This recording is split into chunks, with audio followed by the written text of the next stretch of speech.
ನಾವು ಇಲ್ಲಿಂದನೇ ಎಲ್ಲ ಕಡೆ ಮುಟ್ಟಕ್ಕೆ ಟ್ರೈ ಮಾಡ್ತೀವಿ ಅಂತ ಹೇಳ್ತಾ, ಆ್ಯಂಡ್ ಅಫ್ಕೋರ್ಸ್ ನನ್ನ ಪ್ರೀತಿಯ ರಚಿತಾರಾಮ್ ಅವರು, ನಂದವ್ರದ್ದು ಯಾವಾಗಲೂ ಏನೋ ಖುಷಿಗೆ ಜಗಳ ಆಗ್ತಾ ಇರುತ್ತೆ.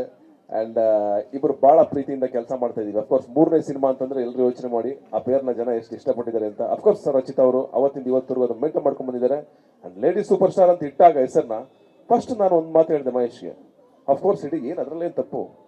ಈಗ ಎಲ್ರಿಗೂ ಗಂಡು ಮಕ್ಕಳಿಗೆ ಆ ಸೂಪರ್ ಸ್ಟಾರ್ ಈ ಸೂಪರ್ ಸ್ಟಾರ್ ನಾವು ಕೊಡ್ತೀವಿ, ಹೆಣ್ಮಕ್ಳು ಇಟ್ಕೊಳ್ಳಿ ಬಿಡಿ, ಆ್ಯಂಡ್ ಅದು ಚೆನ್ನಾಗಿರ್ಲಿ ಬಿಡಿ ಅಂತ ನಾನು ಆ ಮಾತನ್ನ ಹೇಳಿದೆ. ಆ್ಯಂಡ್ ಅಫ್ಕೋರ್ಸ್ ಅದಕ್ಕೆ ಲೇಡಿ ಸೂಪರ್ ಸ್ಟಾರ್ ಅವ್ರಿಗೆ ಏನಂದ್ರೆ ಆ 10 ವರ್ಷಕ್ಕೆ ಅವ್ರಿಗೆ ಸಿಗಬೇಕಾದಂತ ಗೌರವ ಅದು ಅಂಡ್ ಸಿಕ್ಕಿದೆ. ಅದು ಒಳ್ಳೇದಾಗ್ಲಿ. ಈ ಮುಖ ನಮ್ಮ ಸಿನಿಮಾ ಮುಖಾಂತರನೇ ಅವ್ರ ಟೈಟ್ಲ್ ಸದಾಕಾಲ ಉಳಿಲಿ ಅಂತ ನಾನು ಹಾರೈಸ್ತೀನಿ.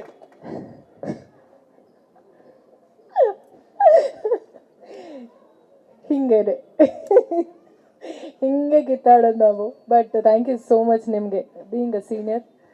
Thanks a lot. ಅದು ಟೈಟಲ್ ಏನೇ ಇದ್ರು ಏನೇ ಗೊತ್ತಿಲ್ಲ ನನಗೆ, ಅದರದ್ದು ಟೈಟಲ್ ಭಾರ ಸಖತ್ತಿದೆ. ಇದು ತುಂಬಾ ದೊಡ್ಡ ಭಾರ ಅದು ಟೈಟಲ್.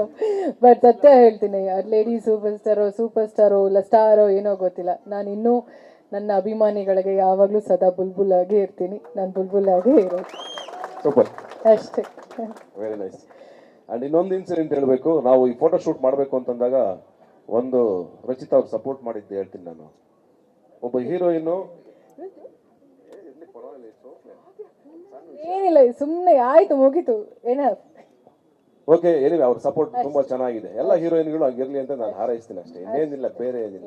ಓಕೆ, ಒಳ್ಳೇದಾಗ್ಲಿ. ನೀವೆಲ್ಲರೂ ನಮ್ಗೆ ಹಾರೈಸಿ ನಾವೆಲ್ಲರೂ ಈ ಸಿನಿಮಾನ ಚೆನ್ನಾಗಿ ಮಾಡ್ಕೊಂಬರ್ಲಿ ಅಂಡ್ ಈ ಸಿನಿಮಾಗಿರ್ಲಿ ಅಂತ ನಿಮ್ಮ ಹಾರೈಕೆ ಇರಲಿ. ಯಾಕೆಂದ್ರೆ ಕನ್ನಡ ಸಿನಿಮಾ ಇದು, ಕನ್ನಡ ಚಿತ್ರರಂಗಕ್ಕೆ ಒಂದು ಒಳ್ಳೆ ದೊಡ್ಡ ಸಿನಿಮಾ ಆಗುತ್ತೆ. ಅಯೋಗ್ಯ ಆಗಿತ್ತು, ಅಯೋಗ್ಯ 2 ಆಗಲಿ ಅಂತ ನಿಮ್ಮೆಲ್ಲರ ಹಾರೈಕೆ ಇರಲಿ. ಅಂಡ್ ಮುನಗೌಡ ಸರ್ ಅವರ ಫ್ಯಾಮಿಲಿ ಬಂದಿದೆ, ಮಹೇಶ್ ಅವ್ರ ಫ್ಯಾಮಿಲಿ ಬಂದಿದೆ, ಇಲ್ಲಿ ಎಲ್ಲರ ಫ್ಯಾಮಿಲಿ ಆ್ಯಂಡ್ ನಮ್ಮ ಅಫ್ಕೋರ್ಸ್ ನಮ್ಮ ಫ್ಯಾಮಿಲಿ, ಈ ಫ್ಯಾಮಿಲಿ ಆ್ಯಂಡ್ ಅಫ್ಕೋರ್ಸ್ ಅರ್ಚನಾ ಮತ್ತು ನಯನ್ ಅವರ ಎಫರ್ಟ್ನ ಮರೆಯೋಕ್ಕಾಗಲ್ಲ.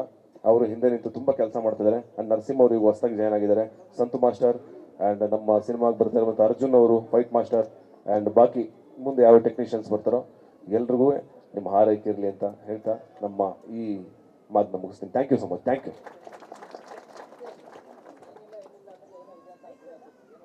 ಏನಿಲ್ಲಪ್ಪ, ಏನಿರುತ್ತಪ್ಪ, ನಾವೇನು ಆಸ್ತಿ ಫೈಟ್ ಮಾಡುವ?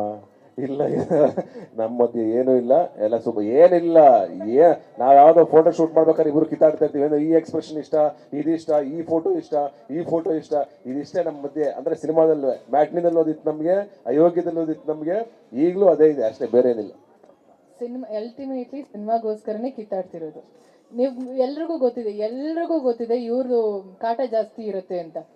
ಎಲ್ರಿಗೂ ಗೊತ್ತು, ನಮ್ಮೊಬ್ರಿಗೆ ಇಲ್ಲ, ಇವರಿಬ್ರಿಗೆ ಇಲ್ಲ, ಇಲ್ಲಿರೋ ಎಲ್ಲ ಮಾಧ್ಯಮದವ್ರಿಗೂ ಗೊತ್ತು ಎಷ್ಟು ಕಾಟ ಕೊಡ್ತಾರೋ ಅವರು ಅಂತ. ಮೇಡಮ್ ನಾಳೆ ಪೋಸ್ಟ್ ಮಾಡಬೇಕು, ಮೇಡಮ್ ಇದು ಮಾಡಬೇಕು. ಅದೆಷ್ಟು ಜನ ಬ್ಲಾಕ್ ಮಾಡಿದಾರೋ ಅವ್ರ ನಂಬರ್ನ ಅಷ್ಟು ಬ್ರಾಡ್ಕಾಸ್ಟ್ ಮಾಡ್ತಿರ್ತಾರೆ. But end of the day ನಾವು ಕಿತ್ತಾಡ್ತಿರೋದು ಸಿನಿಮಾಗೋಸ್ಕರ, ಬಿಕಾಸ್ ಸಿನಿಮಾ ಚೆನ್ನಾಗಿ ಬರಲಿ ಅಂತ. ನಮ್ಮ ಪರ್ಸನಲ್ ಲೈಫಲ್ಲಿ ನಾವೇನು ಕಿತ್ತಾಡೋಣ, we all are very good friends ಅಲ್ವಾ? ಅಲ್ಲ ನೀವು ಅಮ್ಮ, ನೀವು ಫಸ್ಟ್ ಮದುವೆ ಮಾಡಿಸಿ ಅವನಿಗೆ ದಯವಿಟ್ಟು. ಇವನ್ನ ಟಾರ್ಚರ್ ತಪ್ಪುತ್ತೆ ನಮಗೆ, ಬೆಳಗಾನ ಕಾಲ್ ಮಾಡೋ ಟಾರ್ಚರ್ ತಪ್ಪುತ್ತೆ. 24x7 ನಮಗೆ ಕೊಡ್ತಾ ಇರ್ತಾನೆ ಕಾಟ. ಸಾರ್ ಇದಾಗಬೇಕು, ಅದಾಗಬೇಕು, ರಚಿತ್ ಅವ್ರಿಗೂ ನನಗೂ ಸೇರ್ಕೊಂಡು ಕಾಟ ಕೊಡ್ತಾ ಇರ್ತಾನೆ. ದಯವಿಟ್ಟು ಮದುವೆ ಮಾಡಿಸ್ಬಿಡಿ, ಸರಿ ಹೋಯ್ತಿದೆ. ಮಹೇಶನ್ನ ಸಹಿಸ್ಕೊಂಡು ನಾವೆಲ್ಲ ಸಿನಿಮಾ ಮಾಡ್ತಿದ್ದೆ, ನೀವು ಯೋಚನೆ ಮಾಡ್ಕೊಳ್ಳಿ. ಆಂಟಿ ಅಮ್ಮ ನಮಗೆ ಎಷ್ಟು ಇದಿದೆ ಗೊತ್ತಾ ನಿಮಗೆ ಹೇಳೋದಕ್ಕೆ ಕಂಪ್ಲೇಂಟ್ಸು. ಇಷ್ಟಿಷ್ಟು ಉದ್ದ ಮೆಸೇಜ್ ಕಳಿಸ್ತಾರೆ, ಇಮೋಷನಲ್ ಮೆಸೇಜು. ನಾವು ಅದಕ್ಕೆ ರಿಯಾಕ್ಟ್ ಮಾಡಿಲ್ಲ ಅಂದ್ರೆ ಇಷ್ಟು ಮೆಸೇಜ್ ಬರುತ್ತೆ ನಮಗೆ. ಅದಕ್ಕೆ ನಾವು ಮಾಡಲೇಬೇಕಾಗತ್ತೆ. ನಾನು ಹೇಳೋದಲ್ಲ, ಎಲ್ರಿಗೂ ಗೊತ್ತಿಲ್ಲಿರೋ ಮಾಧ್ಯಮದವ್ರಿಗೆ. ಒಟ್ಟಿಗೆ ಹುಟ್ಟಿದ ಮೇಲೆ ನೋಡ್ತೀನಿ, ಅವಳಿಗೆ 18 ವರ್ಷ ಆಗಿ ಆಮೇಲೆ ನೋಡೋಣ. ಆಗಲಿ ಮೇಡಮ್, ದೇವ್ರ ಸನ್ನಿಧಿಯಲ್ಲಿ thank you madam, thank you. Ayogya 3 Ayogya 4 ಟೈಮಲ್ಲಿ ನೋಡ್ಕೊಳ್ಳೋಣ. ಥ್ಯಾಂಕ್ ಯು ನಿಮ್ಮ ಪ್ರೀತಿಗೆ. ಈ ಟಾರ್ಚರ್ ಕಂಟಿನ್ಯೂ ಆಗುತ್ತೆ. ನಾನು ಇನ್ನು ಸೆಪ್ಟೆಂಬರ್ ತನಕ ತಗೊಂಡೋಗ್ತೀನಿ, ಸಹಿಸ್ಕೊಳ್ಳಿ. ನಾನು ಪ್ರೊಡ್ಯೂಸರ್ ಸರ್ಗೆ ಆಲ್ರೆಡಿ ಸ್ಟಾರ್ಟ್ ಆಗಿದೆ ಮೆಸೇಜ್ ಕಳಿಸೋದು, ಯಾಕಪ್ಪ ಇಷ್ಟು ಕಳಿಸ್ತೀನಿ ಅಂತಾರೆ. ಬಟ್ ಇನ್ಫಾರ್ಮ್ ಗೊತ್ತಾಗಬೇಕು ಅವ್ರು, ನಾನು ಏನು ಕಳಿಸ್ತೀನಿ, ಏನು ಮಾಡ್ತೀನಿ, ಅದು ಟ್ರಾನ್ಸ್ಪರೆಂಟ್ ಆಗಿರಬೇಕಾಗತ್ತೆ ಪ್ರತಿಯೊಬ್ಬರ ಹತ್ರ. ಯಾಕೆ ಅಂದ ಹತ್ರ ಅವರು ನಂಬಿ ದುಡ್ಡು ಹಾಕ್ತಾರೆ. ನಾವು ಇವಾಗ ಯಾವಾಗಲೂ ಹೇಳ್ತಾ ಇರ್ತೀನಿ, ನಾನು ಅಕ್ಕನೋ ತಂಗಿನೋ ಅಥವಾ ಅಣ್ಣ ತಮ್ಮದು ಯಾರೋ ಒಂದು ಬಿಸ್ನೆಸ್ ಮಾಡ್ತೀನಿ ಅಂದರೆ ಒಂದು 5 ಲಕ್ಷ ಕೊಡ್ಬೋದು, ಸಿಮೆಂಟ್ ಅಂಗಡಿನೋ ಏನು ಹಾಕೋ ಅಂತ. ನಾವು ಪೇಪರಲ್ಲಿ ಸುಳ್ಳು ಬರ್ದಿರ್ತೀವೋ ನಿಜ ಬರ್ದಿರ್ತೀವೋ ಕತೆನ, ಅದನ್ನು ನಂಬಿ ಬ್ಲೈಂಡಾಗೆ 10 ರಿಂದ 12 ಕೋಟಿ ರೂಪಾಯಿ ದುಡ್ಡು ಹಾಕ್ತಾರೆ ಅಂದರೆ ಅವರು ತಂದೆ ಅಷ್ಟೇ ಸಮಾನ. Thank you so much sir, thank you. ಸ್ವಾದಿಷ್ಟತೆಯ ಸ್ವಾದ ತಾಜಾತನದ ಆಹ್ಲಾದ, ಉತ್ತಮ ಆರೋಗ್ಯ ಮತ್ತು ಹೆಚ್ಚಿನ ರೋಗ ನಿರೋಧಕ ಶಕ್ತಿಯ ವೃದ್ಧಿಗೆ ಈಗ ನಿಮಗೆ ಸಿಗುತ್ತಿದೆ ಉತ್ತಮ ಗುಣಮಟ್ಟದ ಪೌಷ್ಟಿಕಾಂಶ. Shri Vaidik millet health mix, ಇದು ಸಿರಿಧಾನ್ಯಗಳ ಸಂಪತ್ತು.